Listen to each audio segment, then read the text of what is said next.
नमस्कार साथियों, alpha two beta classes में आप सभी का स्वागत है। और आज इस वीडियो में साथियों हम पॉलिटी का लेक्चर 4 आपके सामने ला रहे हैं। ऑलरेडी हम 3 लेक्चर कवर कर चुके हैं और उनकी एक सेपरेट प्लेलिस्ट बनी हुई है, तो वहाँ से जाके आप उनको एक्सेस कर सकते हैं। साथ ही साथ साथियों इस पर्टिकुलर लेक्चर में हम सिटीजनशिप और फंडामेंटल राइट्स के ऊपर चर्चा कर रहे होंगे। और ये सीरीज़ आपके एसएससी के जितने भी एग्ज़ाम्स हैं, ठीक है, इनफैक्ट आपके वनडे एग्जामिनेशन जो भी हैं उनको ध्यान में रखते हुए लाई जा रही है। तो आगे बढ़ते हैं साथियों। स्टार्ट करने से पहले हम अपने सोशल मीडिया हैंडल्स के बारे में आपको बता दें। तो ये हमारा टेलीग्राम चैनल है। अगर आपको इस पर्टिकुलर लेक्चर की पीडीएफ चाहिए तो वो यहाँ पर अपलोड हो जाएगी once the series get over. ठीक है, कोई भी आपका प्रिपरेशन रिलेटेड डाउट है उसको आप यहाँ पर पोस्ट कर सकते हैं डाउट ग्रुप एबी पर। और ये साथियों हमारा क्विज चैनल है, कल से इस पर क्विजेज आने शुरू हो जाएंगे, तो उनको भी आप जाके एक्सेस कर सकते हैं। ठीक है, ऊपर आपको हमारी इंस्टाग्राम आईडी दिख रही होगी, उसको अगर आपका कोई भी डाउट है तो वहाँ पर आप हमें डीएम कर सकते हैं। ठीक है, स्टार्ट करने से पहले साथियों आपसे एक चर्चा करना चाहूँगा बहुत ही जल्दी कि पिछले 3 लेक्चर्स में हमने क्या कवर किया है। ठीक है, अब देखो सबसे पहला जो लेक्चर था उसमें हमने पढ़ा था हिस्टोरिकल बैकग्राउंड, जहाँ पर हमने वेरियस एक्ट्स के बारे में जाना था और हमने कैसे फिर कॉन्स्टिट्यूएंट असेंबली की जो डिमांड थी उसको अगस्त ऑफर 1940 से मान लिया गया था और उसके बाद कैसे हैपनिंग हुई थी वो सब हमने इसमें देखा था। साथ ही साथ कॉन्स्टिट्यूएंट असेंबली कैसे बनी थी, फिर कॉन्स्टिट्यूएंट असेंबली के बनने के बाद कैसे इलेक्शन हुआ था इनका। ठीक है, और कैसे ये एज पार्लियामेंट और कॉन्स्टिट्यूशनल मेकिंग बॉडी की तरह इन्होंने काम किया था, वो हमने देखा था। वेरियस कमेटीज़ के बारे में साथियों हमने चर्चा की थी, कौन कौन सी कमेटीज़ थी। ठीक है, और इसमें हमने 7 मेजर कमेटीज़ देखी थी जो कि आपके पेपर पॉइंट ऑफ व्यू से बहुत ही इंपॉर्टेंट है, उनके चेयरमैन आपको पता होनी चाहिए। ठीक है, उसके बाद सेकंड लेक्चर में हमने सोर्सेज के बारे में चर्चा की थी, साथ ही साथ कुछ फीचर्स के बारे में हमने चर्चा की थी कि कौन से यूनिटरी फीचर्स हैं और कौन से फेडरल फीचर्स हैं। वहीं पर मैंने आपको फेडरलिज्म, ठीक है, और यूनिटरी सिस्टम के बारे में बताया था। ठीक है जी, उसके बाद हमने उसी लेक्चर में हमने ये देखा था, उसके बाद जो लेक्चर था उसमें हमने देखा था कि प्रेम्बल क्या होता है। ठीक है, प्रेम्बल को क्या हम अमेंड कर सकते हैं, प्रेम्बल कितनी बार अमेंड हुआ है। ठीक है, प्रेम्बल के अंदर जो भी सारे वर्ड्स हैं उनका क्या मीनिंग है। ठीक है, वो सब हमने प्रेम्बल के इस टॉपिक में कवर किया था। उसके बाद part 1 which is union and it's territories. तो साथियों इसमें हमने क्या देखा था, इसमें हमने देखा था कि जो भारत है और उसके संघ के अंदर जितने भी स्टेट्स आती हैं उनको कैसे बनाया जाता है। ठीक है, कोई नई स्टेट्स को ऐड करना है तो उसकी पावर किसके पास है, किसी एग्जिस्टिंग स्टेट का बंटवारा करना है, उसका नेम चेंज करना है, उसका एरिया मॉडिफाई करना है, वो सब हमने जाना था, जो कि किया जाता है आर्टिकल 3 के तहत। ठीक है जी, फिर आर्टिकल 4 के बारे में हमने चर्चा की थी। तो इस प्रकार से हमने अपना लेक्चर यहाँ तक कंप्लीट कर लिया था। ठीक है, अब हम साथियों इस पर्टिकुलर लेक्चर में जो हमारा पॉइंट ऑफ डिस्कशन रहेगा वो रहेगा सिटीजनशिप के ऊपर, जो कि है पार्ट 2 के अंदर, और हम चर्चा कर रहे होंगे पार्ट 3 की भी। तो यहाँ पर आपके ये दोनों पार्ट कवर हो जाएंगे, फंडामेंटल राइट्स और सिटीजनशिप। सिटीजनशिप जो है वो आपकी 5 से 11 के अंडर है और 12 से 35 के अंडर आपके क्या हैं, फंडामेंटल राइट्स। ठीक है जी, तो सबसे पहले हम बढ़ते हैं सिटीजनशिप, जिसको बोला जाता है नागरिकता। ठीक है, अब आपको पता होगा सिटीजनशिप जो है साथियों वो कवर है अंडर आर्टिकल, एक सेकेंड में पेन चेंज कर लेता हूँ, ये सही रहेगा जी। तो जो सिटीजनशिप है ना, जो नागरिकता है, वो आपकी आर्टिकल 5 से 11, अनुच्छेद 5 से 11 के तहत कवर की जाती है। और भारत जो है, भारत में आपको कैसी सिटीजनशिप अलाउड है, सिंगल सिटीजनशिप। ठीक है, यहाँ पर आपको एकल नागरिकता देखने को मिलती है। और ये जो एकल नागरिकता है ये हमने बोरो की है यूनाइटेड किंगडम का जो कॉन्स्टिट्यूशन है वहाँ से। ठीक है, इसका जो आइडिया बोरो किया गया था ये यूके से बोरो किया गया था। इस चीज़ को हम ऑलरेडी कवर कर चुके हैं अपने सेकेंड लेक्चर में। ठीक है, और इसके बारे में हम जानेंगे भी कि जो सिंगल सिटीजनशिप है ना, ये अंडर आर्टिकल 9 कैसे आपको ये चीज़ गवर्न की जाती है कि आपको सिंगल सिटीजनशिप प्रोवाइड की जाती है। ठीक है, इसको हम देखेंगे अभी कमिंग लेक्चर में। आपका जो सिटीजनशिप अभी एट प्रेजेंट जो चलता है ना, वो इस एक्ट के द्वारा चलता है, सिटीजनशिप एक्ट 1955। हालांकि इसमें काफ़ी सारे अमेंडमेंट्स आ चुके हैं। लास्ट जो अमेंडमेंट इसमें हुआ है वो 2019 में हुआ था, जिसके ऊपर काफ़ी वाद विवाद भी हुआ था। और इसमें जो सबसे इंपॉर्टेंट आर्टिकल आपको पता होना चाहिए, देखो इसमें काफ़ी सारी डेट्स हैं, वो आपके एग्जाम पॉइंट ऑफ व्यू से बिल्कुल भी इंपॉर्टेंट नहीं है।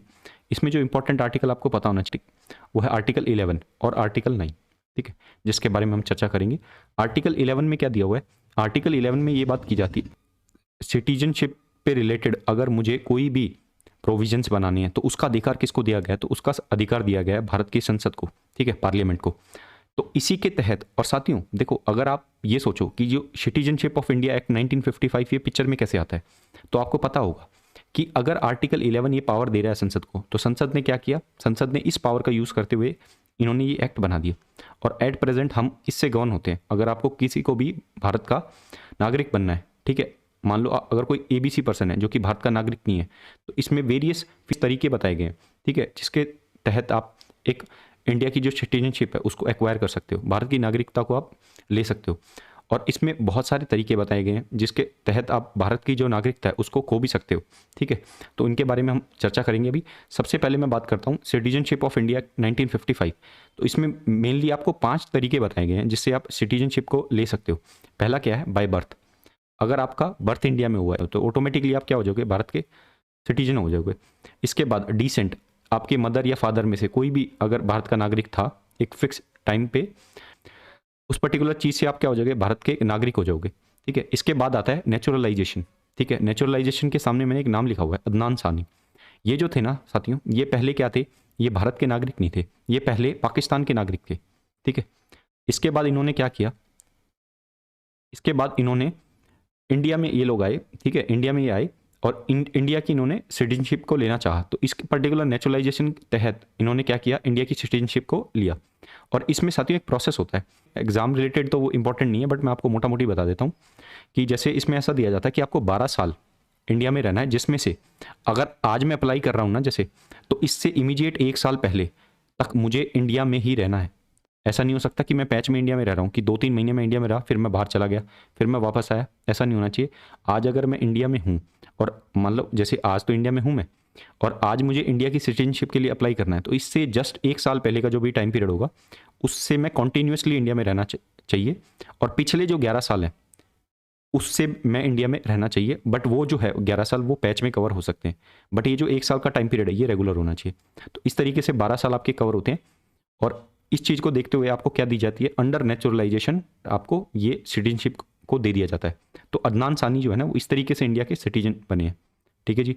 इसके बाद आता है रजिस्ट्रेशन। रजिस्ट्रेशन का कब उपयोग होता है, जैसे मान लो आप कोई पर्सन हो, ठीक है जी, और बाहर आप गए अमेरिका में, उनसे आपने अपनी वाइफ से मतलब जो है शादी कर ली, ठीक है, मतलब आपने एक लड़की से शादी कर ली, और वो जो लड़की है ना अगर उसको भारत की नागरिकता लेनी है, ठीक है, तो उसको भारत की नागरिकता मिलेगी इस पर्टिकुलर प्रोसेस के तहत। उसको रजिस्ट्रेशन वगैरह कराना पड़ता है, ठीक है, तब ये चीज़ जो है काम में आती है। और भी बहुत तरीके होते हैं जहाँ पर ये यूज़ होती है, बट मोटा मोटी आप इस तरीके से देख सकते हो। साथियों इसमें जो मेन चीज़ है ना वो आपको ये नाम है, ये 5 नाम आपको बाय हार्ट होने चाहिए, कि by birth, bye decent, bye naturalisation, ठीक है। एक पेपर में तो अगर मैंने देखा था, एक पेपर में इन्होंने क्या लिखा हुआ था, नेचुरलाइजेशन की जगह इन्होंने नॉर्मलाइजेशन लिखा हुआ था, ठीक है, नॉर्मलाइजेशन। तो इस तरीके के भी वर्ड दिए जा सकते हैं कन्फ्यूजन के लिए, ठीक है जी।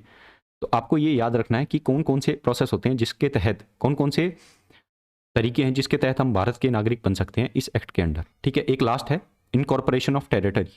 इनकॉर्पोरेशन ऑफ टेरिटरीज के अंडर क्या होता है, जैसे आपने सुना होगा कि कल को अगर मान लो जैसे जो 1961 के थे, मतलब अराउंड जो पौंडीचेरी था, ठीक है, और जो आपके गोवा था, और जो आपका जो ये दमन एंड दीव वाला जो रीजन था, यहाँ पर कॉलोनियल पावर्स जो थी वो एग्जिस्ट कर रही थी। बट उस टाइम के दौरान हमने क्या किया, कई जगह पर अपनी फोर्सेस और कई जगह पर वार्तालाप के जरिए हमने उनको क्या कर लिया, अपने अंडर ले लिया। तो जैसे हमने उनको अपने अंडर लिया तो वो क्या बन गई, भारत की टेरिटरी बन गई। अगर वो भारत की टेरिटरी बनेंगी, उसके बाद हमारे जो प्रेसिडेंट साहब हैं वो एक ऑर्डर पास करते हैं साथियों, ठीक है। और ये आपको कन्फ्यूजन नहीं रहना चाहिए, अगर मैं किसी टेरिटरी को अपने अंडर ले रहा हूँ तो इसका मतलब ये नहीं है कि वहाँ के सारे नागरिक मेरे सिटीजन हो जाएंगे, ठीक है, मतलब भारत के सिटीजन हो जाएंगे। ऐसा नहीं होता है। एक ऑर्डर जारी किया जाता है, उस ऑर्डर में बाकायदा मेंशन होता है, ठीक है, कि कौन कौन जो है भारत का नागरिक हो सकता है। अगर आप अभी नेट पे जाके देखें तो आपको मिलेगा कि जो पौंडीचेरी के लिए एक अलग ऑर्डर आया होगा, ठीक है, गोवा वाला जो रीजन है उसके लिए एक अलग ऑर्डर आया होगा। इस तरीके से जो है ऑर्डर आता है, ठीक है, और उस ऑर्डर में बाकायदा मेंशन होता है कि ये लोग जो हैं भारत के नागरिक हो सकते हैं, ठीक है जी। तो ये 5 तरीके आपको क्लियर हुए कि by birth, bye decent, bye naturalisation, bye registration and bye incorporation of territory, ठीक है। इसके बाद अब हम बात करेंगे कि किस तरीके से आप भारत के नागरिक का हो सकते हैं। तो सबसे पहला तरीका है रिनंसिएशन। रिनंसिएशन का मतलब क्या है, आप विलिंगली भारत की नागरिकता को गिव अप कर देते हैं, ठीक है। आपका मन ये है कि मान लो आपको अमेरिका का सिटीजन बनना है, ठीक है, तो आपने क्या बोला कि भाई मैं भारत की नागरिकता को गिव अप कर रहा हूँ, और ये आप अपने मन से करते हैं, ठीक है जी। दूसरा तरीका है डेप्राइवेशन। दूसरा तरीका है डेप्राइवेशन। डेप्राइवेशन का मतलब क्या है? इसका मतलब ये होता है कि मान लो जो गवर्नमेंट ऑफ इंडिया है वो ये देखती है कि आपके जो पीछे से लिंक है वो किसी टेरर एक्टिविटीज़ में है, ठीक है, या फिर आप जो कॉन्स्टिट्यूशन है भारत का उसको डिसरिगार्ड कर रहे हो, उसकी रिस्पेक्ट नहीं कर रहे हो, ठीक है, या और 4-5 तरीके इसमें दिए गए हैं, उनमें आप इंडल्ज हो, तो कहीं ना कहीं इन चीज़ों को देखते हुए आपकी भारत की नागरिकता को क्या कराया जा सकता है?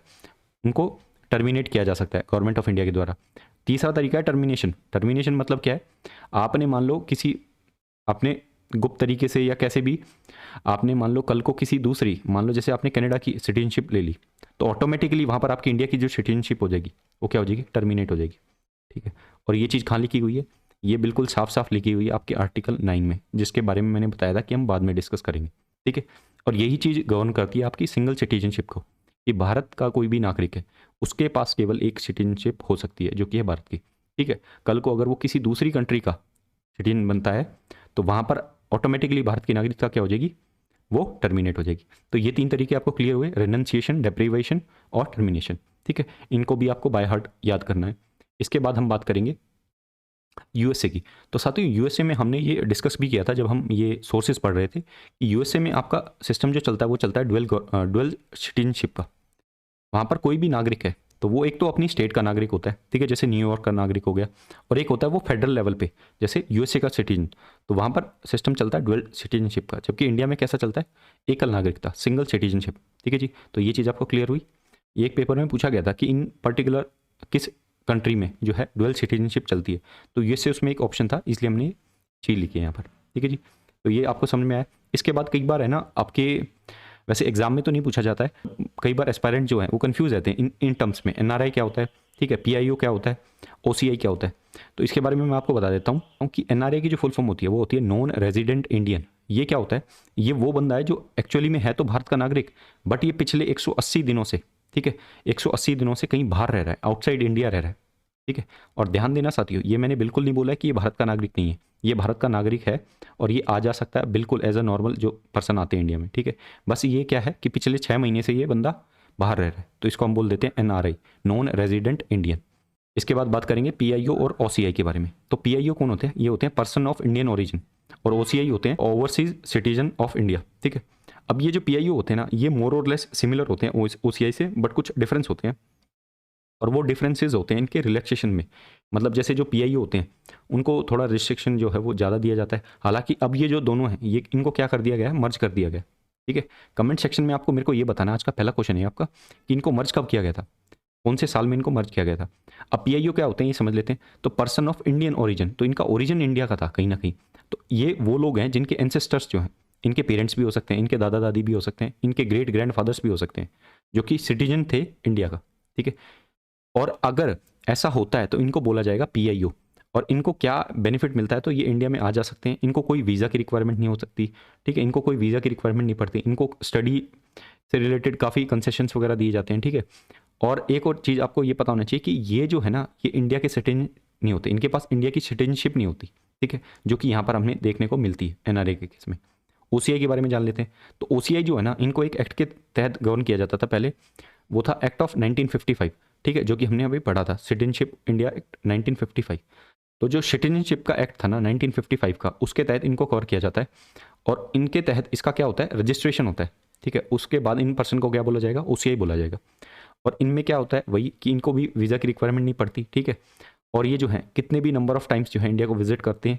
जबकि ये जो लोग हैं ना, ये वीज़ा वाले, इनको 15 साल, जैसे मान लो आज मेरा कार्ड बन गया पीआईओ का, तो इसके 15 साल तक, मतलब 15 साल बाद तक मैं इंडिया में वीज़ा, बिना वीज़ा के ट्रैवल कर सकता हूँ। बट उसके बाद मुझे कुछ ना कुछ चाहिए होता है, ठीक है, मतलब उसके बाद मुझे वीज़ा की रिक्वायरमेंट पड़ती है, ठीक है। यहाँ पर ये डिफरेंस होता है। हालांकि इतना अंदर आपको जाना नहीं है, बट मैंने मोटा मोटी आपकी ये चीज़ें क्लियर कर दी, जो एनआरआई होता है, पीआईओ होता है और ओसीआई होता है, इनमें क्या डिफरेंस होता है, ठीक है जी। तो यहाँ पर जो हमारा पार्ट है किसका? Part 2 of India, part 2 of constitution, ये हमारा कवर हो जाता है। इसके बाद हम बात करेंगे पार्ट 3 ऑफ इंडियन कॉन्स्टिट्यूशन, जो कि है फंडामेंटल राइट्स का, ठीक है जी। अब ये जो पार्ट 3 है ना, ये हमने पढ़ा। पार्ट 2 जो है वो 5 से 11 तक कवर है, और उसके बाद आपका आता है 12 से क्या, 12 से 35, वो क्या है? पार्ट 3, ठीक है। फंडामेंटल राइट्स हमने कहाँ से लिए? तो साथियों ये हमने लिए यूएसए के बिल ऑफ राइट्स से, ठीक है। यूएसए के वहाँ उनको बोला जाता है बिल ऑफ राइट्स, ठीक है। इंडिया में उनको बोलते हैं फंडामेंटल राइट्स। और ये वो अधिकार हैं जो किसी इंसान को दिए जाते हैं। अगर वो जन्म लेता है तो अपनी ग्रोथ के लिए, ठीक है, अपनी प्रॉस्पेरिटी के लिए, ठीक है, अपनी पूरी ओवरऑल डेवलपमेंट के लिए उनको ये अधिकार दिए जाते हैं, ठीक है। और यही इसी के चलते साथियों आपने सुना होगा कि कुछ जो फॉरेनर्स होते हैं, ठीक है, जो फॉरेनर्स होते हैं जो इंडिया के सिटीजन नहीं है, स्टिल उनको ये फंडामेंटल राइट्स दिए जाते हैं। और यहाँ पर मैं एक डिस्क्लेमर आपको दे रहा हूँ, वो ये है कि साथियों कुछ फंडामेंटल राइट्स ऐसे हैं जो कि केवल इंडियन सिटीजन को दिए जाते हैं, ठीक है। तो वो आपको डिफरेंस बिल्कुल क्लियर रखना है। अब इसके बाद बात करेंगे कि इनका नेचर कैसा होता है। ये जस्टिशिएबल होते हैं नेचर में। प्रेम्बल में हमने ये चीज़ पढ़ी थी कि वो जो है प्रेम्बल जो है वो नॉन जस्टिशिएबल है। जस्टिशिएबल का मतलब क्या होता है, इसके बारे में हम आगे पढ़ेंगे कि अंडर आर्टिकल 32 और अंडर आर्टिकल 226, 32 के अंडर सुप्रीम कोर्ट और 226 के अंडर हाई कोर्ट के पास हम जा सकते हैं अगर हमारे फंडामेंटल राइट्स का उल्लंघन होता है, ठीक है। तो यही एक तरीके से इसका क्या बताता है, जस्टिशिएबल नेचर को बताता है, ठीक है, कि आप डायरेक्टली किसको अप्रोच कर सकते हो, सुप्रीम कोर्ट और high court. Supreme court under article 32, high court under article 226, ठीक है। एक साथियों यहाँ पर मैं एक करेक्शन करना चाहूँगा। पिछले लेक्चर में मैंने बोला था कि हाई कोर्ट के तहत हाई कोर्ट जो रेट इशू करता है वो 224 के तहत करता है, तो उस चीज़ को आप करेक्ट कर लीजिएगा। ये जो रेट इशू करता है वो 226 के तहत करता है, हालांकि उसको मैंने कमेंट सेक्शन में भी मेंशन किया था, चल आप उस चीज़ को करेक्ट कर लीजिएगा, ठीक है। और पार्ट 3 जो है इसको बोला जाता है Magna carta of Indian constitution. तो ये मैग्ना कार्टा क्या था, तो 1215 में एक किंग होते थे जिनका नाम था जॉन, किंग जॉन। तो उन्होंने एक ड्राफ्ट बनाया था। वो क्या करते थे, उनके पास काफ़ी ह्यूज अमाउंट में पावर थी, ठीक है। अब पावर आपने सुना होगा पावर के बारे में कि जो पावर है वो क्या करती है, करप्ट करती है इंसान को। जितनी ज़्यादा पावर आएगी उतना ज़्यादा करप्शन आपको देखने को मिलेगा, ठीक है। तो आपने एक स्टेटमेंट भी पढ़ी होगी कि power corrupt and absolute power corrupt absolutely, ठीक है। तो कुछ ऐसा ही था कि इनके पास बहुत ज़्यादा अमाउंट में पावर थी और उसी पावर को देखते हुए ये क्या था, इनका बहुत ऑपरेसिव रूल था कि ये लोगों के जो है कोई ना तो इनको राइट्स वगैरह देते थे, ठीक है, उनके ऊपर काफ़ी दुर्व्यवहार वगैरह करते थे। तो वहाँ के लोगों ने क्या करा, इनके खिलाफ आवाज़ उठानी शुरू कर दी। तो इन्होंने क्या करा, अंडर प्रेशर आकर ये चीज़ देखी इन्होंने और इन्होंने एक ड्राफ्ट प्रिपेयर किया कुछ राइट्स का, ठीक है। तो वो जो राइट्स थे ना उनको इन्होंने क्या बोला, उसको मैग्ना कार्टा बोला। तो वहाँ से ही नाम आता है आपका मैग्ना कार्टा, ठीक है, कि जो अधिकार उस टाइम पे उस किंग जॉन ने दिए थे अपनी जनता को, तो वही जो राइट्स थे वो एक ड्राफ्ट के फॉर्म में इंडिया में किस रूप में आए, वो फंडामेंटल राइट्स के रूप में आए। इसलिए फंडामेंटल राइट्स को बोला जाता है Magna carta of Indian constitution, ठीक है जी। इसके बाद बात करेंगे हम आर्टिकल 12 की। आर्टिकल 12 में आपको दी गई है डेफिनेशन ऑफ स्टेट। स्टेट क्या है, स्टेट आपकी कुछ भी हो सकती है। जैसे अब पहली बात है कि यूनियन गवर्नमेंट, यूनियन गवर्नमेंट मतलब केंद्र सरकार। तो केंद्र सरकार पे जो आपकी पार्लियामेंट है ना उसको आप स्टेट बोल सकते हो। साथ ही साथ जो स्टेट गवर्नमेंट है, जो आपका स्टेट लेजिस्लेचर है पूरा, उसको आप स्टेट बोल सकते हो। इसके बाद जो लोकल गवर्नमेंट होती हैं आपकी, जैसे पंचायती राज, म्यूनसिपल कॉरपोरेशंस, इनको भी आप स्टेट बोल सकते हो। इसके साथ जो भी बॉडीज जो कि गवर्नमेंट ओन्ड है, ठीक है, उसको भी आप स्टेट बोल सकते हो। जैसे आपकी LIC, ठीक है, BSNL, इन सबको भी आप स्टेट बोलोगे, ठीक है जी। तो ये जो स्टेट की डेफिनेशन है ना, इसकी ज़रूरत कहाँ पड़ी। अब मान लो कल को ये BSNL है, ये कोई ऐसा लॉ लेके आए जो कि आपके फंडामेंटल राइट्स को वायलेट कर रहा है, ठीक है, तो आप सीधा इस चीज़ के लिए आप क्या कर कहाँ जा सकते हो, इसके आप सीधा कहाँ जाओगे, सुप्रीम कोर्ट, ठीक है। और सुप्रीम कोर्ट क्या करेगा, सुप्रीम कोर्ट ये देखेगा ये जो लॉ है ये किसने बनाया, ये एक बॉडी ने बनाया जिसको स्टेट के अंडर कवर किया जाता है, ठीक है। अब इसके खिलाफ वो क्या लेगा, इस एक्शन को क्या कर देगा, नल एंड वॉइड कर देगा। और ये जो पावर है सुप्रीम कोर्ट को, ये कहाँ से आती है, तो ये आती है आर्टिकल 13 के तहत, जिसमें मेंशन है जुडिशियल रिव्यू के बारे में। जुडिशियल रिव्यू के बारे में हमने चर्चा की थी कि ये जो चीज़ है ये हमने USA से बोरो की है, ठीक है। और ये USA से हमने क्यों बोरो की, क्योंकि वहाँ की जो जुडिशरी है वो हमें कैसे देखने को मिलती है, इंडिपेंडेंट। इस साथियों आपको ये पता होना चाहिए कि जो फेडरल कंट्री होती है ना वहाँ पर जुडिशरी जो होती है वो बहुत पावरफुल होती है, ठीक है। तो सबसे पावरफुल जुडिशरी आपको USA में देखने को मिलती है। तो वहाँ की जुडिशरी के पास ये पावर थी जुडिशियल रिव्यू की। और इसके तहत क्या होता है कि कोई भी अगर ऐसा कानून पास किया जाता है जिसमें आपके फंडामेंटल राइट्स या आपके जो मौलिक अधिकार, जो बेसिक स्ट्रक्चर है इंडियन कॉन्स्टिट्यूशन का, उसका उल्लंघन देखने को मिलता है, ठीक है, वहाँ पर जो आपका सुप्रीम कोर्ट है ना वो उस चीज़ को क्या कर सकता है, नल एंड वॉइड डिक्लेयर कर सकता है, ठीक है जी। तो ये चीज़ आपको समझ में आई कि आर्टिकल 13 के तहत अब क्या जुडिशियल रिव्यू वाला फीचर कवर होता है। और आर्टिकल 12 में आपको क्या दिया गया है, डेफिनेशन ऑफ स्टेट दिया गया है। और ये जो स्टेट है ना, आर्टिकल हम जब हम DPSP पढ़ रहे होंगे तो वहाँ पर भी ये जो स्टेट की परिभाषा है वो सेम ही है जो आर्टिकल 12 के तहत दी गई है, ठीक है जी। अब आगे बढ़ेंगे। तो जो आपका राइट टू इक्वालिटी है ना वो कवर होता है आर्टिकल 14 से 18 के तहत। ये आपका पहला फंडामेंटल राइट है। इसके अंदर आपके मेनली 5 फंडामेंटल राइट्स आते हैं, जो कि सबसे पहला कौन सा है, आर्टिकल 14। आर्टिकल 14 गारंटी करता है कि इक्वलिटी, ठीक है, इक्वलिटी। और इसमें 2 टाइप की इक्वलिटी होती है, एक होती है इक्वलिटी बिफोर लॉ, ठीक है, इक्वलिटी बिफोर लॉ, और एक होती है इक्वल प्रोटेक्शन ऑफ लॉ। ठीक है, अब ये जो इक्वलिटी बिफोर वाला लॉ, इक्वलिटी बिफोर लॉ है ना, ये जो सिस्टम है ये हमने साथियों यूके से बोरो किया हुआ है, और जो इक्वल प्रोटेक्शन ऑफ लॉ वाला सिस्टम है ये हमने अमेरिका से बोरो किया है। ठीक है, तो ये क्या बोलता है कि कोई भी भारत का नागरिक है, ठीक है, वो कानून की नज़र में क्या है, सेम है। ठीक है, मैटर नहीं करता है आप अडानी के बेटे हो या अंबानी के बेटे हो या किसी के भी बेटे हो। ठीक है, कोई गरीब आदमी भी सेम फुटिंग पे बैठेगा अगर वो कोर्ट के सामने जाता है, और आप जो है वो भी सेम फुटिंग पे बैठोगे अगर आप कोर्ट के सामने जाते हो। ठीक है, ये मैटर नहीं करता है कि आप कितने भी बड़े हो। ठीक है, constitution the law of land जो है ना उसके सामने आप सेम ही हो। इसके बाद बात करेंगे 15वें आर्टिकल की। तो आर्टिकल 15 में मेंशन है कि कोई भी पर्सन है उसके खिलाफ क्या नहीं होगा, डिस्क्रिमिनेशन नहीं होगा। किस ग्राउंड पे, ये 5 ग्राउंड आपको दिए गए हैं, caste, class, sex, place of birth. ठीक है, और एक और दिया हुआ है उसको आप देख सकते हैं। और ये जो आर्टिकल 16 है ना, ये आपके एग्जाम में पूछा गया था, अभी जो सीजिल हुआ है, सीजिल हुआ था March 3, 2023 में। ठीक है, उसमें ये आर्टिकल पूछा गया हूबहू, आर्टिकल 16। इक्वलिटी ऑफ अपॉर्चुनिटी जो दी जाती है पब्लिक एम्प्लॉयमेंट में, वो किस आर्टिकल के तहत कवर होती है, तो आपको पता होना चाहिए वो आर्टिकल 16 है। ठीक है, इसके बाद बात करेंगे आर्टिकल 17। आर्टिकल 17 में आपको दिया गया अनटचेबिलिटी के बारे में, कि कोई भी आपके साथ क्या नहीं कर सकता है, छुआछूत नहीं कर सकता। ठीक है, छुआछूत। और इसमें क्या होता है साथियों, मान लो आपके खिलाफ अगर कोई ऐसा बंदा है जो आपको ये सोचता है कि आप मतलब कोई छोटी क्लास से हो, ठीक है, और मतलब आपको कोई एक चीज़ है, मतलब कोई भी ऐसा पब्लिक प्लेस पे कोई भी ऐसी चीज़ है जिसको आपको यूज़ करने से मना कर रहा है, या मतलब आपके खिलाफ कोई ऐसा रिमार्क पास कर रहा है, तो उस केस में आप कहाँ जा सकते हो, आप सुप्रीम कोर्ट के पास जा सकते हो डायरेक्टली। ठीक है, तो untouchability in any form is abolish by our Indian constitution. ठीक है, वो की जाती है अंडर आर्टिकल 17। और एक चीज़ और आपको पता होनी चाहिए, अनटचेबिलिटी जो वर्ड है ना, ये आपके कॉन्स्टिट्यूशन में मेंशन नहीं किया गया। ठीक है, इसके बारे में बताया नहीं गया। हालांकि ये चीज़, ये वर्ड मेंशन है, बट इसकी एक्सप्लेनेशन नहीं दी गई आपके कॉन्स्टिट्यूशन ऑफ इंडिया में। ठीक है, इसके बाद बात करेंगे आर्टिकल 18 की। आर्टिकल 18 क्या बोलता है कि कोई भी टाइटल, ठीक है, कोई किसी भी तरीके का टाइटल आपको नहीं दिया जाएगा एक्सेप्ट मिलिट्री एंड एकेडमिक। जैसे आपको दिया जाता है मिलिट्री में परमवीर चक्र, ठीक है, वीर चक्र, कीर्ति चक्र, कीर्ति चक्र, इस टाइप के अवार्ड आपको दिए जा सकते हैं, क्योंकि ये मिलिट्री ऑनर्स होते हैं। ठीक है, ये आपकी सर्विस को देखते हुए कि आपने अपनी सर्विस में अच्छा काम किया है, उसको देखते हुए एक सॉर्ट ऑफ आप अप्रिशिएशन बोल सकते हो। दूसरी बात, एकेडमिक टाइटल्स आपको दिए जा सकते हैं, जैसे भारत रत्न। ठीक है, और जो आपकी डॉक्टरेट वगैरह के जो टाइटल्स होते हैं वो आपको दिए जा सकते हैं बाकायदा। ठीक है, इनमें कोई दिक्कत नहीं है, बट आपको कोई टाइटल्स वैसा नहीं दिया जाएगा जैसे राजा से रिलेटेड जो भी टाइटल्स वगैरह दिए जाते थे, वो सब टाइटल्स अब नहीं दिए जाएंगे। ठीक है जी। इसके बाद बात करेंगे अपने पार्ट, मतलब जो फंडामेंटल राइट्स हैं उसी में सेकेंड पार्ट जो फंडामेंटल राइट्स का है, जो कि बात करता है राइट टू फ्रीडम की। और ये जो फ्रीडम के तहत जो राइट दिए जाते हैं, ये 19 से 22 के तहत दिए जा रहे हैं। 19 में जो आपको दिया जा रहा है वो कौन सा है, वो है फ्रीडम ऑफ, आपको टोटल 6 टाइप की फ्रीडम दी गई है इसके तहत।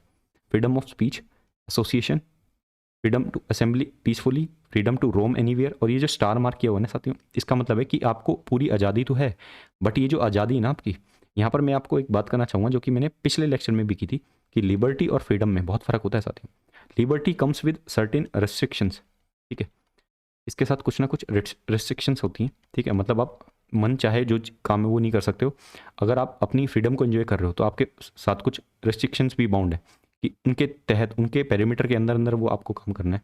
जबकि फ्रीडम जो होती है उसका मतलब है कि खुली छूट आपको उस चीज़ की। ठीक है, बट वो चीज़ हमें यहाँ नहीं देखने को मिलती, क्योंकि आपको पता होगा अगर 19 सब क्लोज 1 के तहत अगर आपका ये चीज़ कवर है ना, एक सेकेंड दीजिएगा, 19 सब क्लोज 1 के तहत अगर ये कवर है, तो 19 सब क्लोज 2 के तहत आपको ये बताया गया है कि किस किस ग्राउंड पे आपको आपकी जो फ्रीडम्स हैं उनको लिया जा सकता है। जैसे मोरलिटी का कोई ग्राउंड है, आपने कोई गलत, मतलब अपने स्पीच में आपने कोई ऐसा गलत रिमार्क वगैरह पास कर दिया, आपने किसी को डिफेम कर दिया, ठीक है, आपने कोई पब्लिक ऑर्डर मतलब जो है वोलेट कर दिया। जैसे मान लो आप कहीं भी गैदर हो रहे हो, ठीक है, वहाँ पर आपने सुना होगा कि सेक्शन 144 जब लगाया जाता है, जो असेंबलिंग की पावर है, जो फ्रीडम जो दी जाती है असेंबली के तहत, वो आपको नहीं मिलती। क्यों? क्योंकि आपको वहाँ कहीं ना कहीं आप पब्लिक ऑर्डर को क्या कर सकते हो, वॉलेट कर सकते हो, कहीं ना कहीं आप पब्लिक ऑर्डर को क्या कर सकते हो, डिस्टर्ब कर सकते हो।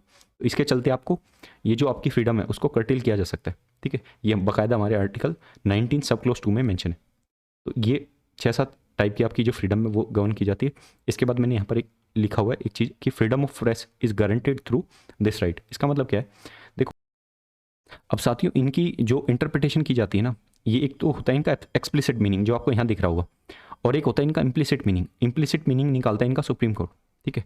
और सुप्रीम कोर्ट जब इन चीज़ों का मीनिंग निकालता है तो वेरियस इंटरप्रिटेशन से अलग अलग मीनिंग निकलते रहते हैं। जैसे फ्रीडम ऑफ प्रेस एक बार उन्होंने बात की थी, फ्रीडम टू हेल्दी एनवायरनमेंट, और ये सब जो चीज़ें हैं ये आपको आर्टिकल 21 में देखने को मिलेंगी। ठीक, नॉइस फ्री एनवायरनमेंट में आपको रहना है। ठीक है। और इसी के तहत आपने सुना होगा कि 10 बजे के बाद आपके जो जो ये डीजे वगैरह होते हैं ये बंद किए जाते हैं। उसका रीज़न यही है कि पब्लिक को कहीं ना कहीं वो न्यूसेंस क्रिएट करता है और एक हेल्दी एनवायरनमेंट में आपको रहने का अधिकार है। ठीक है। तो इन चीज़ों को आप समझ सकते हो। अब इसके बाद आगे बात करेंगे। अब हम बात करेंगे आर्टिकल 20 की। आर्टिकल 20 में क्या है कि protection in respect of conviction for offences. ठीक है। तो भाई आपने कोई ऑफेंस कर दिया तो उसके तहत आपको कुछ क्या है प्रोटेक्शन दी गई है। किस तरीके की? एक है no ex post facto legislation, मतलब आपको कन्विक्ट जब तक नहीं दिया जाएगा जब तक आपने किसी वो लॉ को वोलेट ना किया हो। ठीक है। दूसरी बात, नो डबल जियोपार्डी। एक पनिशमेंट, मान लो एक क्राइम आपने किया, उस क्राइम के लिए आपको एक ही बार सजा दी जाएगी। ऐसा नहीं होगा कि आपको 2 बार सजा दी जा रही है। यहाँ पर एक और मतलब एक माइन्यूट सा डिफरेंस होता है, वो मैं आपको बता देता हूँ कि मान लो आपने कोई क्राइम किया, उसके तहत जो आपका जो कोर्ट है, ठीक है, उसने आपको कोई 3 या 4 महीने की जो है आपको सज़ा दे दी। ठीक है। उसके बाद आपके ऊपर कोई डिपार्टमेंटल इंक्वायरी होती है। ठीक है। तो साथियों यहाँ पर आप ये नहीं कह सकते हो कि मेरे ऊपर डबल जेओपार्डी का सिस्टम चल रहा है। ऐसा नहीं है, क्योंकि कोर्ट ने जो है वो आपको एक ही बार सजा दी है। बट ये जो डिपार्टमेंटल इंक्वायरी है ये एक अलग सिस्टम होता है। ठीक है। ये इसके तहत कवर नहीं होता है। इसके बाद बात करेंगे राइट टू लाइफ की। तो राइट टू लाइफ गवर्न होता है आपका आर्टिकल 21 के तहत। और यहाँ पर मैंने आपको एक बात बोली थी, कौन से चैप्टर में? सोर्सेज में, जब हमने बात की थी प्रोसीजर एस्टेब्लिश बाय लॉ। और ये जो प्रोसीजर एस्टेब्लिश बाय लॉ है ये हमने कहाँ से बोरो किया है? तो ये हमने जापान के कॉन्स्टिट्यूशन से बोरो किया। तो वहाँ पर मैंने आपको बात बताई थी कि राइट टू लाइफ में मैं आपको ये चीज़ बताऊंगा।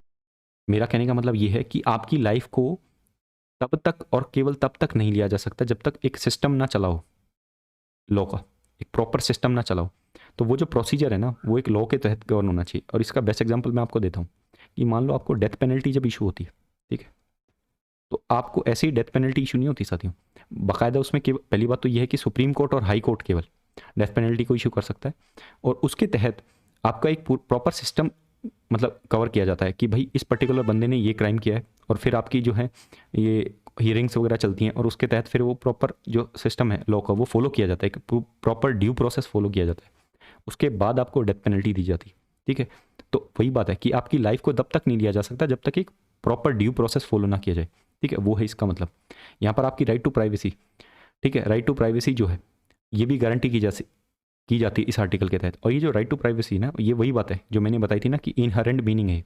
इनहेरेंट मीनिंग जो छुपा हुआ मीनिंग है, जो कि डिराइव किया गया है जब इनकी बार बार इंटरप्रिटेशन की गई है। किसके द्वारा? सुप्रीम कोर्ट के द्वारा। ठीक है जी। इसके बाद बात करेंगे आर्टिकल 21 ए। अब ये जो 21 ए आपको दिख रहा है ना, तो आपको ये जो ए दिख रहा है ना, इसका मतलब है यहाँ पर क्या हुआ है? अमेंडमेंट हुआ है। ठीक है। तो ये किसी ना किसी अमेंडमेंट से जोड़ा गया। और ये किस अमेंडमेंट से जोड़ा गया साथियों? तो ये जोड़ा गया 86वें कॉन्स्टिट्यूशनल अमेंडमेंट 2002 से। और इसके तहत क्या है? आपको राइट टू एजुकेशन, आपको एजुकेशन का अधिकार है। जो भी 6 से 14 साल का बच्चा है उसको एक अधिकार है, उसको कानूनी अधिकार है कि उसको क्या मिलनी चाहिए? एजुकेशन मिलनी चाहिए। ठीक है जी। तभी आपने देखा होगा कि जो आपके 10th क्लास तक जो स्कूलिंग होती है आपकी, वो सरकारी जो स्कूल हैं, गवर्नमेंट एडेड स्कूल हैं, उनमें आपको क्या मिलती है? फ्री ऑफ कॉस्ट एजुकेशन मिलती है। ठीक है जी। इसके बाद बात करेंगे राइट अगेंस्ट एक्सप्लॉयटेशन। ये होते हैं 23 से 24 के अंदर कवन। बट हमारा एक आर्टिकल बचा है 22वां, उसको देख लेते हैं पहले कि 22वां जो आर्टिकल है ना, उसमें ये मेंशन है कि किसी भी पर्सन को जिसको अरेस्ट किया गया है उसको वेल इन्फॉर्म्ड किया जाता है कि आपको किस ग्राउंड पे हम अरेस्ट कर रहे हैं, और उसको और को क्या क्या अधिकार हैं। जो भी पर्सन अरेस्ट किया गया है उसको एक लॉयर का अधिकार होता है कि वो अपना एक लॉयर अपॉइंट कर सकता है। उसके बाद 24 घंटे के अंदर उसको मजिस्ट्रेट के सामने, जो भी जुडिशियल मजिस्ट्रेट होगा नियरेस्ट, उसके सामने उसको प्रेजेंट किया जाना चाहिए। ठीक है। तो ये चीज़ आपने देखी भी होगी। ठीक है। आपने अगर वो मूवी देखी ना सूर्यवंशम, ठीक है, तो उसमें ये एक मूवी का मैं उदाहरण दे रहा हूँ सूर्यवंशम का। और उसमें आपने देखा होगा कि जो आपका क्या बोलते हैं, जो हमारे अमिताभ बच्चन जी हैं वो जाते हैं एक उसमें क्या बोलते हैं, वो जाते हैं एक थाने के अंदर। ठीक है। उस थाने में जो थाने का इंचार्ज होता है, जो एसएचओ होता है, उनसे वो बोलते हैं कि क्या आपने इस पर्सन को, ये जो लेडी आपने अरेस्ट की हुई है, क्या इनको जुडिशियल मजिस्ट्रेट के सामने प्रेजेंट किया 24 घंटे के अंदर अंदर? तो वहाँ पर वो चीज़ें चलती है। तो वो आर्टिकल आप यहाँ से रिवाइज कर सकते हो। ठीक है। कि 24 घंटे के अंदर आपको किसके सामने प्रेजेंट करना पड़ेगा? मजिस्ट्रेट के सामने करना पड़ेगा। ये आपका एक कानूनी अधिकार है। ठीक है जी। इसके बाद बात करेंगे राइट अगेंस्ट एक्सप्लॉयटेशन 23 से 24। तो 23 में मेंशन है कि मानव की तस्करी जो है ना, या फिर फोर्स लेबर जिसको बेगार वर्क होता है, ठीक है ना, बेगार वर्क जिसको बोला जाता है, वो बिल्कुल एक तरीके से क्या है? प्रोहिबिटेड है, उसको रोका गया है। पर्टिकुलर आर्टिकल के तहत। इसके बाद बात करेंगे 24वें आर्टिकल की। और साथियों इसमें मोटा मोटी आपको आर्टिकल पता होना चाहिए बस अपने एसएससी पॉइंट ऑफ व्यू से। अब 24 के तहत मेंशन है चाइल्ड लेबर के बारे में कि चाइल्ड लेबर जो है उसको प्रोहिबिट किया जाएगा। ठीक है, तो चाइल्ड लेबर किसी भी तरीके की प्रैक्टिस नहीं की जाएगी अगर आप 14 साल से कम है आपकी उम्र। ठीक है जी। तो आपने कई बार देखा भी होगा जो माइंस वगैरह में काम कर रहे होते हैं या कोई भी ऐसे हैजार्डियस वर्क में अगर कोई बच्चा एम्प्लॉयड किया जाता है तो वहाँ पर वो पुलिस वाले या जो भी डीएम होता है उस एरिया का, वो कई बार आपने देखा होगा मतलब शॉर्ट्स वगैरह में भी या वीडियोस वगैरह में भी कि वो पेनल्टी चार्ज करता है किसके ऊपर, जो कि वहाँ का सुपरवाइज़र उसके ऊपर। तो ये बिल्कुल बाकायदा आपको राइट दिया गया है इसके तहत आर्टिकल 24 के तहत कि आप किसी भी तरीके का चाइल्ड लेबर जो है वो प्रैक्टिस नहीं करेंगे। दूसरी बात चौथे पार्ट की, तो चौथे पार्ट में आपका मेंशन है right to freedom of religion. ठीक है, तो right to freedom of religion जो है ये क्या है साथियों, ये आपको 25 से 28 के तहत मेंशन है।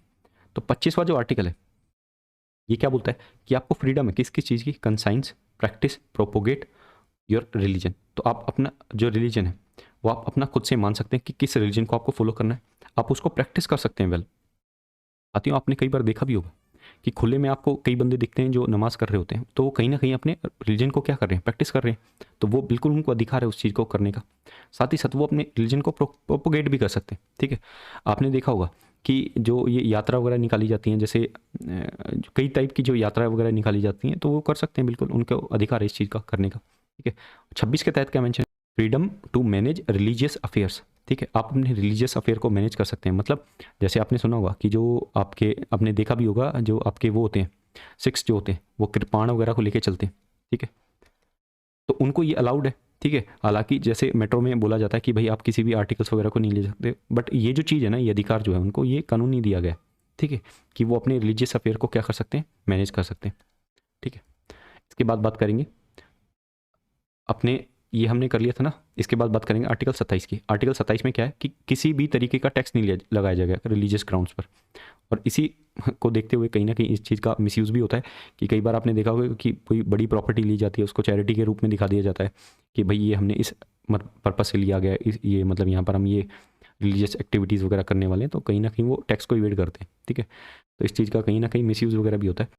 अब बात करेंगे आर्टिकल 28 की। आर्टिकल 28 में क्या मेंशन है कि भाई आप किसी भी तरीके की रिलीजियस एक्टिविटीज़ को परफॉर्म कर सकते हो अपने एजुकेशनल इंस्टीट्यूशंस वगैरह में। तो आपने देखा होगा कई बार जो पूजा वगैरह है वो भी परफॉर्म की जाती हैं स्कूल्स वगैरह में, तो वो की जा सकती हैं इस आर्टिकल के तहत।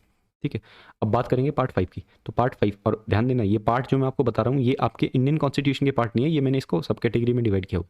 ठीक है, अब जो पार्ट 5 है उसमें मेंशन है कल्चरल एंड एजुकेशनल राइट किसके, माइनॉरिटीज़ के। जितने भी आपके अल्पसंख्यक लोग हैं तो उनके बारे में कौन कौन से राइट हैं, तो वो 29 से 30 के तहत दिए गए हैं। आर्टिकल 29 में मेंशन है कि जो माइनॉरिटीज़ हैं, जो अल्पसंख्यक लोग हैं, वो अपने इंटरेस्ट को प्रोटेक्ट कर सकते हैं। किस टाइप के इंटरेस्ट को, वो अपनी लैंग्वेज को, अपने स्क्रिप्ट को, अपने कल्चर को प्रोटेक्ट कर सकते हैं, उनको पूरा अधिकार दिया गया इस बारे में। ठीक है, और यही चीज़ को देखते हुए सरकार क्या करती है, आपने देखा भी होगा कि जो ट्राइब्स वगैरह होती हैं, ठीक है, जो ट्राइब्स वगैरह होती हैं या कोई ऐसे माइनॉरिटी इंस्टीट्यूशन जैसे क्रिश्चियन स्कूल्स वगैरह, ठीक है, वहाँ पर वो अपनी रिलीजियस एक्टिविटीज़ वगैरह को खुद करते हैं, कंट्रोल करते हैं। ठीक है, ये चीज़ आपने देखी होगी। इसके बाद बात करेंगे माइनॉरिटीज़ की। तो minorities can establish there educational institution. बिल्कुल, ये जो मैंने क्रिश्चियन स्कूल का एग्जांपल दिया आपको, ये इसका बढ़िया एग्जांपल एक। ठीक है, और वो अपने एजुकेशनल इंस्टीट्यूशन को खुद मैनेज कर सकते हैं कि खुद उनका क्या मतलब किस टाइप के वो उनको हायरिंग करनी है, ठीक है, क्या उनका क्राइटेरिया रहेगा, तो वो सब खुद डिसाइड कर सकते हैं। ठीक है, ये उनको अधिकार दिया गया है आर्टिकल 30 के तहत। उसके आपको एक चीज़ और पता होनी चाहिए साथियों कि जो ये माइनॉरिटीज़ वर्ड है ये कहीं भी डिफाइन नहीं किया गया इंडियन कॉन्स्टिट्यूशन में। एक वर्ड और हमने सुना था अनटचेबिलिटी। ठीक है, ये आपके एसएससी में तो नहीं पूछा होगा बट आपके यूपीएससी में ये चीज़ पूछी गई है कि ऐसा 3-4 आपको वर्ड दे दिए गए हैं और आपसे पूछा गया है कि इन पर्टिकुलर में से कौन सा ऐसा वर्ड है जो कि आपके कॉन्स्टिट्यूशन में डिफाइंड नहीं है। ठीक है, तो वहाँ पर आपका सही आंसर था माइनॉरिटीज़। इसके बाद बात करेंगे आर्टिकल 31 की, जो कि अब एक क्या बना दिया गया है, एक लीगल राइट बना दिया गया है। किसके तहत, 301 के तहत। और किस संवैधानिक संशोधन से ये किया गया, तो 44th कॉन्स्टिट्यूशनल अमेंडमेंट एक्ट 1978 के तहत ये किया गया है। ठीक है, तो पहले आपका जो राइट टू प्रॉपर्टी था वो क्या था, एक कानूनी अधिकार था आपका, एक फंडामेंटल राइट था, सॉरी कानूनी अधिकार नहीं था, एक फंडामेंटल राइट था, बट अब उसको क्या बना दिया गया है, एक कानूनी अधिकार बना दिया गया। ठीक है, पहले आपका ये मौलिक अधिकार था। और ये क्यों किया गया था, क्योंकि साथियों उस टाइम पर हम इंडस्ट्रियलाइजेशन वगैरह को बढ़ावा देना चाहते थे। और उसके लिए चाहिए थी हमें ज़मीनें, ठीक है। तो ज़मीनों को लेने के लिए अब अगर मान लो कल को मैं आपकी ज़मीन ले रहा हूँ, आप ये बोलोगे कि भाई ये तो मेरा कानूनी अधिकार है, मैं नहीं दे सकता। तो इस चीज़ को मतलब थोड़ा सा वो करने के लिए कि मतलब जो इंडिया है वो और थोड़ा मतलब ग्रोथ कर पाए, क्योंकि जिस टाइम पर हमसे मतलब जिस टाइम पर जो ये भारत जो अंग्रेज़ थे जब ये गए थे भारत से, तो उस टाइम पर जो हमारी जीडीपी थी वो बहुत ही ज़्यादा क्या थी, डिग्रेड थी, ठीक है, उसकी बहुत बुरी दशा थी। तो उस चीज़ को इम्प्रूव करने के लिए हमने क्या किया था, ये चीज़ हमने इम्प्लीमेंट की थी, ठीक है। और साथ ही साथ एक हमने वो सिस्टम भी लेके आए थे, हमने ज़मींदारी सिस्टम को जब अबॉलिश किया था, तो उसके लिए भी कहीं ना कहीं ये प्रॉपर्टी वाला मसला चल रहा था। तो उसको भी देखते हुए हमने क्या किया था कि जो आपका राइट टू प्रॉपर्टी है इसको क्या किया था, एक लीगल राइट कन्वर्ट कर दिया गया था, ठीक है। अधिकार तो आपको अभी भी है, बट वो आपका मौलिक अधिकार नहीं है, आपको एक कानूनी अधिकार दिया गया, ठीक है जी। आगे बढ़ेंगे। अब देखो जी, ये हमारा लास्ट है कि राइट टू कॉन्स्टिट्यूशनल रेमेडीज़, ये आर्टिकल 32 में मेंशन है। और इसको के बारे में एक चीज़ बोली जाती है कि जो हमारे बी आर अम्बेडकर साहब हैं, ठीक है, तो great B are Ambedkar ji ने ये बोला था इनको कि ये क्या है, आपके heart and soul of Indian constitution, heart and soul of Indian constitution. ऐसा क्यों? ऐसा इसलिए क्योंकि अगर ये आर्टिकल 32 ही नहीं है, आप कहीं ना कहीं आपके जो फंडामेंटल राइट्स हैं ना, उनको आप एनफोर्स नहीं कर सकते हो, ठीक है। उनकी एनफोर्समेंट क्या हो जाती है, बिल्कुल ज़ीरो, अगर आपका आर्टिकल 32 नहीं है। तो इसलिए इनको बोला गया है कि एक इंपॉर्टेंट पार्ट है आपके फंडामेंटल राइट्स का, ठीक है जी। तो ये चीज़ आपकी कवर होगी। इसके बाद बात करेंगे कि अगर आपका फंडामेंटल राइट्स का उल्लंघन होता है तो आप डायरेक्टली कहाँ पर पहुँच सकते हो, सुप्रीम कोर्ट और हाई कोर्ट। और वो क्या करते हैं इन रिटर्न, वो रिट्स इशू करते हैं, ठीक है। और ये जो रिट्स वाला सिस्टम है ये हमने कहाँ से लिया हुआ है, यूके का कॉन्स्टिट्यूशन से लिया हुआ है। ये सवाल पूछा गया है एक एग्जाम में कि जो रिट्स हैं ये हमने कहाँ से बोरो की थी, तो ये यूके के कॉन्स्टिट्यूशन से बोरो की थी, ठीक है। अब बात करेंगे कि जो आपका रिट्स हैं वो कितने टाइप की रिट्स इशू कर सकता है आपके जो कोर्ट्स होते हैं। तो ये 2 टाइप की रिट इशू करते हैं। एक होती है ये 5 टाइप की रिट इशू कर सकते हैं। एक है हेबियस कॉर्पस, एक मेंडेमस, ठीक है, और 3 के बारे में हम अगली स्लाइड में पढ़ेंगे।